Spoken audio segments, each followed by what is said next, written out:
What is good, YouTube fam? I'd like to officially welcome you to my fitness channel, Alphall Kinetics. My name is Ruben Clarke, and today I'll be walking you through a couple exercises I deem monumental when it comes to developing a well-defined back, which is all supported by scientific literature. But before we dive into it, let's take a quick look at the basic muscle anatomy of the back to get a better understanding of what exactly we're trying to work. So the four main muscles I've been focusing on developing are the erector spinae, the latissimus dorsi, the rhomboid, as well as the trapezius, because these muscles basically make up the bulk of the back. Something to note is the fact that the rhomboids lie anterior to the trapezius and have the same function as the mid and lower trapezius, which is basically scapular retraction, while the upper trapezius is responsible for scapular elevation and the latissimus dorsi is responsible for arm and shoulder adduction, which is basically to bring your arms to the side. Now, to get the ball rolling, I usually start with a pre-activation exercise such as this one, the cable straight bar lat pull down, and as opposed to focusing on weight, I'm more so focused on establishing a mind to muscle connection. What this means is I'm squeezing and I'm trying to focus on my muscle being activated or being worked, in this case the latissimus dorsi, throughout both concentric and eccentric movement of the exercise. So you're basically maintaining the utmost resistance to make every rep of the exercise count. Now, kicking off the lat exercise, some people personally prefer the lat pull down over regular pull-ups, and not to put the pull-ups on a pedestal, but I personally prefer the latter. Now, the only difference between the lat pull down and pull-ups is the fact that the pull-ups has more bicep and erector spinae activation. Other than that, when compared with equal relative loading, there's really no difference in lat activation, as mentioned in a 2013 study from Dogma and colleagues, which I will be putting in the description below.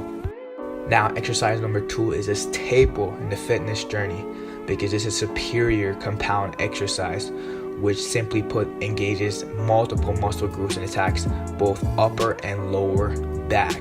It's so vital that bodybuilding.com deemed it the king of mass builders. Now, because the deadlift is a high energy demanding exercise, a lot of time I would start off with this exercise, but because I like to switch things up for the purpose of this workout session, I dropped it as my number 2 exercise.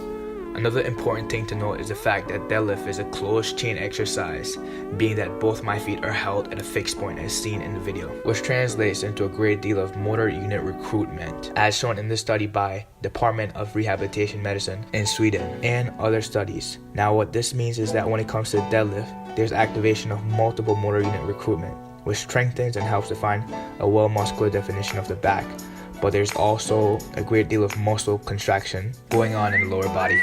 Exercise number 3. Row has definitely been a staple in the fitness journey. It really isn't a full back workout if that row is missing. A 2005 study found that the seated cable row was actually better than the bent over barbell row at activating the lats, while a 2009 study also showed that the inverted row was better than the bent over barbell row at doing the same. Now, given that the lat activity was greater in both these exercises that didn't involve stabilizing the lower back, barbell row is definitely a solid movement when it comes to developing overall back thickness and width, hence why it's one of my favorite back exercise. Granted that it will also beef up the lower back, i.e. the erector spinae, better than chest supported rows. And the final exercise to finish it off is for them trap gains, baby.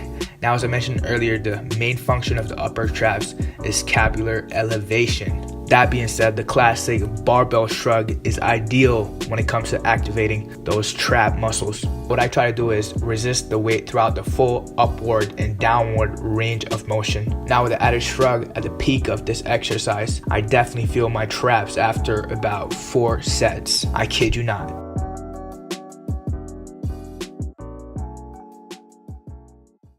And that basically wraps up your boy's back session. You know, I do these practical research when I have downtime from job because it helps me. I do hope it does some justice to some of y'all out there. If you enjoyed the video, like the video, don't forget to give it a thumbs up. Subscribe. The red subscribe button should be somewhere around the screen. If you have any questions, need any clarification, just hit me up in the comments below. I promise I'll get back to you ASAP. And yeah, until next time, I'll see you soon. Let's keep on bossing up and crushing every single goal every single day. By all means necessary.